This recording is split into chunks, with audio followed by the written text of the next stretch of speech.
আম্মা জান আয়েশা, আপনি একটু আমাদের জন্য দোয়া করেন যাতে করে আল্লাহ রাব্বুল আলামিন আমাদের উপরে বৃষ্টি বর্ষণ করেন। হযরতে আয়েশা বললেন, তোমরা রাসূলের রওজা মুবারকের উপরে যে জানালা আছে এটা একটু খুলে দাও, আল্লাহর রহমত নাজিল হবে। হাদিসে আসছে রাসূলের রওজার পাশ দিয়ে একটা জানালা খুলে দিয়েছেন, অনবরত বৃষ্টি হয়েছে, মক্কায় বন্যা হয়েছে।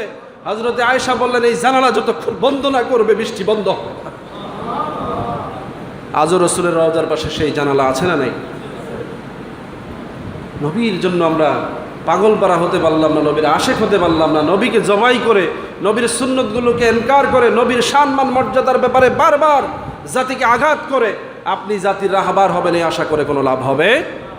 আপনি যাই মনে করেন, জাতির রাহবার তো তারাই হবে যারা সত্যিকার অর্থে নবীকে ভালোবেসেছে, মহব্বত করেছে। আজও তারা আছে জমিনে, কিন্তু তারা মুখ গুমরা করে বসে আছে, লজ্জায় তারা মাঠে নামে না, উম্মতের সামনে তারা